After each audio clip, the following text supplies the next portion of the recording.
आणि आता एक मोठी बातमी समोर येते। कुपवाडामध्ये पाकिस्तानकडून पुन्हा एकदा गोळीबार झालेला आहे आणि याच पाकिस्तानच्या गोळीबाराला भारताने चोख प्रत्युत्तर दिले। ज्या ज्या ठिकाणी पाकिस्तानकडून गोळीबार केले जात आहेत, ड्रोन सोडले जात आहेत किंवा मिसाईल लागले जात आहेत, त्याला तसंच्या तसं परतवलं जात आहे। भारताकडून तसंच प्रत्युत्तर मिळतंय।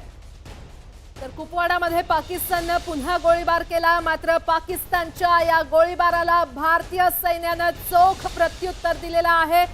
पाकिस्तानचे सर्व ड्रोन देखील भारताने पाडलेले आहेत।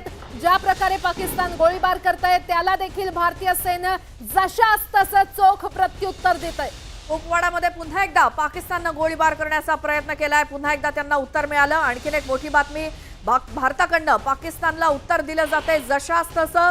थोड्याच वेळात पत्रकार परिषद होणार आहे परराष्ट्र मंत्रालयाची। तर पत्रकार परिषद ही परराष्ट्र मंत्रालयाची होणार आहे। भारताने पाकिस्तान विरोधात केलेल्या कारवाईबाबत या पत्रकार परिषदेतून माहिती दिली जाणार आहे। पाकिस्तान विरोधात आतापर्यंत केलेल्या कारवाईची A to Z माहिती या पत्रकार परिषदेत देण्यात येणार आहे। देशवासियांना या सगळ्याची माहिती मिळणं आवश्यक आहे। देशामध्ये नेमकं काय काय घडतंय, परराष्ट्र मंत्रालयाकडून वेळोवेळी पत्रकार परिषदा घेऊन अधिकृतपणे त्या संदर्भातली माहिती दिली जाते। आज पुन्हा एकदा पत्रकार परिषद होणार आहे, त्यामुळे आपलं लक्ष त्याकडे असेल। संरक्षण मंत्रालयाची पत्रकार परिषद थोड्याच वेळात होणार आहे आणि आज पुन्हा एकदा A to Z माहिती आतापर्यंतची देशवासियांना दिली जाईल।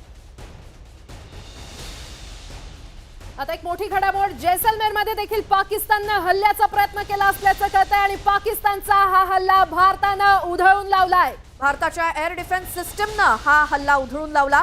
पाकिस्तानच्या सर्व कारवाया भारतानं आतापर्यंतच्या हाणून पाडलेल्या आहेत। एकही कारवाई पाकिस्तानची यशस्वी होऊ दिलेली नाही। खरं तर पाकिस्तानचे हे नापाक इरादे आहेत आणि भारतीय सैन्य त्याला जशास तसं प्रत्युत्तर देत आहे।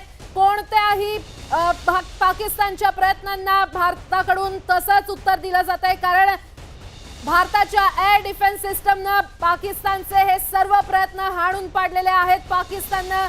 पाकिस्तानने केलेला हा भारतावरचा हल्ला पुन्हा एकदा भारतीय सैन्याने परतवून लावलाय। पाकिस्तानची डिफेन्स रडार सिस्टम कालच भारतानं उद्ध्वस्त करून टाकलेली आहे। हा सगळ्यात मोठा पाकिस्तान सैन्यावरचा भारताचा हल्ला आणि त्यानंतर देखील अनेक ठिकाणी भारतानं प्रत्युत्तर दिलेलं आहे। पाकिस्तानच्या हल्ल्याला जशास तसं उत्तर। काही प्रतिक्रिया ऐकूयात। पाकिस्तान को मुंह तोड़ जवाब दिया जा रहा है, तैयारी पूरी है और जिस तरीके से पाकिस्तान कायराना हमले कर रहा, हरकतें कर रहा, उसको देखते हुए बॉर्डर इलाकों में राजस्थान के अंदर खासतौर पर कड़ी सुरक्षा के साथ में कंप्लीट ब्लैकआउट किया गया।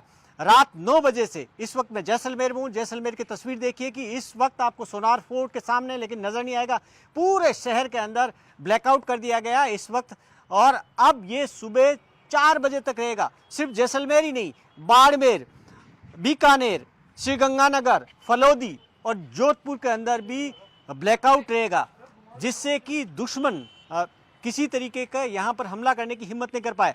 और इसके अलावा खास तौर पर आप देखिए कि किस तरीके से, ये देखिए कि यहाँ जो जिस तरीके से नजर आ रहे हैं, यहाँ पर ये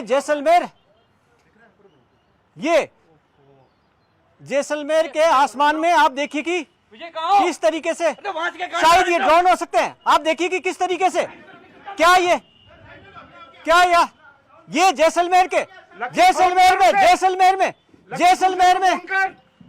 जैसलमेर में आप देखिए कि किस तरीके से यहाँ पर लगता है शायद ड्रोन है, ये ड्रोन अटैक की कोशिश है, ऐसा लग रहा है। कहीं न कहीं लग रहा है जिस तरीके से धमाके हो रहे हैं यहाँ पर। ये तस्वीरें अपने आप में न्यूज़ 18 इंडिया के कैमरे से देखिएगा आप किस तरीके से लगातार एक के बाद एक, ये देखिए कि ये जैसलमेर में शायद लगता है लगातार फायरिंग हो रही है। देखिए कि इधर ये गन शॉट फायरिंग है। तर जैसलमेरमध्ये आपले प्रतिनिधी रिपोर्टिंग करत असताना तिथं लाईव्ह त्यांना हल्ला होताना बघायला मिळाला होता। आणि त्यानंतर आणखी मोठी बातमी प्राजक्ता, भारताच्या हल्ल्यानंतर पाकिस्तानमध्ये आता घबराट पसरली असल्याचं पाहायला मिळतंय। पाकिस्तानच्या 20 भागात आणीबाणी त्यांच्या सरकारकडून जारी करण्यात आलेली आहे। पाकिस्तानच्या 20 भागांमध्ये आणीबाणी, कारण भारताच्या हल्ल्यानंतर पाकिस्तानमध्ये पळताभुई थोडी झाली आहे, घबराट पसरलेली आहे। तिकडचे स्थानिक सुद्धा पूर्णपणे भयभीत झालेले आहेत, कारण भारताकडनं मुंहतोड जवाब दिला जातोय पाकिस्तानला आणि त्यामुळे नागरिक सुद्धा सध्या भयभीत झालेत। त्यांचं सरकार, त्यांचं सैन्य हे पुरतं कोलमडून गेलेलं आहे, अपुरं ठरतंय देशवासियांचं संरक्षण करण्यासाठी. अरे श्वेता, खरं तर जेव्हा भारतानं ऑपरेशन सिंदूर राबवलं त्यावेळी पाकिस्तानच्या नागरिकांमध्ये भीती पसरली आणि ते आपल्याच सरकारला प्रश्न करू लागले की आपलं सरकार करतंय काय, आपलं लष्कर करतंय काय. मात्र आता पुन्हा भारताच्या या हल्ल्यानंतर पाकिस्तानमध्ये आणखी एकदा घबराट पसरलेली पाहायला मिळते. पाकिस्तानच्या 20 भागात आता आणीबाणी जाहीर करण्यात आलेली आहे. तर भारताच्या संरक्षण सज्जतेचा भाग म्हणून भारतीय नौदल अरबी समुद्रामध्ये सातत्यानं ऑपरेशनल मोडवरती आहे. आणि सध्या निर्माण झालेल्या सुरक्षेच्या पार्श्वभूमीवर नौदलाची जहाजं, पाणबुडी आणि सागरी गस्त करणाऱ्या विमानांनी पश्चिम किनारपट्टीवर उच्च पातळीची सतर्कता राखली जाते. यावेळी व्यापारी जहाजांना सावधगिरीचा इशारा देण्यात आलाय, तर इतर जहाजांना संभाव्य धोका टाळण्यासाठी मार्गदर्शन केलं जातंय. नौदलाकडनं सुद्धा तितकीच काळजी घेतली जाते. तर व्यापारी जहाजांना सावधगिरीचा इशारा देण्यात आलेला आहे आणि अरबी समुद्रात भारतीय नौदल सक्रिय झालं असल्याचं पाहायला मिळतंय. नौदल सातत्यानं ऑपरेशनल मोडवर असल्याचं आपल्याला माहिती मिळते. अरबी समुद्रात भारतीय नौदल आता सक्रिय झालेलं आहे. सुरक्षेच्या पार्श्वभूमीवर नौदलाची जहाजं, पाणबुडी आणि सागरी गस्त करणाऱ्या विमानांनी पश्चिम किनारपट्टीवर उच्च पातळीची सतर्कता राखली जाते. भारत पाकिस्तान मधला संघर्ष तीव्र झाल्यामुळे त्याचे पडसाद देशभरात उमटताना दिसत आहेत. आणि राजधानी दिल्लीमध्ये आता हाय अलर्ट जारी करण्यात आलेला आहे. सर्व सरकारी कर्मचाऱ्यांच्या रजा आजच्या रद्द करण्यात आलेल्या आहेत. जे रजेवर गेले होते त्यांना पुन्हा बोलावून घेण्यात आलेलं आहे. सैन्यामध्ये काम करत असलेल्या प्रत्येकाच्या रजा आधी रद्द करण्यात आलेल्या होत्या. त्यांना तातडीनं ड्युटीवरती हजर राहण्यास सांगण्यात आलं होतं आणि आता राजधानी दिल्लीमध्ये हाय अलर्ट आहे आणि सरकारी कर्मचारी जे आहेत त्यांच्या सगळ्या सुट्ट्या रद्द करून त्या सर्वांना आपल्या ड्युटीवरती हजर राहण्यास सांगण्यात आलेलं आहे. भारत पाकिस्तान मधला हा संघर्ष दिवसेंदिवस तीव्र होत चाललेला आहे आणि त्याच पार्श्वभूमीवर आता सरकारी कर्मचाऱ्यांच्या रजा देखील रद्द करण्यात आलेल्या आहेत. राजधानी दिल्लीमध्ये हाय अलर्ट जारी करण्यात आलेला आहे. इथं सातत्यानं रस्त्यावरती उभं राहून लाऊडस्पीकरच्या माध्यमातून लोकांना वेळोवेळी मार्गदर्शन केलं जातंय, सूचित केलं जातंय. इंडिया गेट परिसरातली ही दृश्य बघत होतो.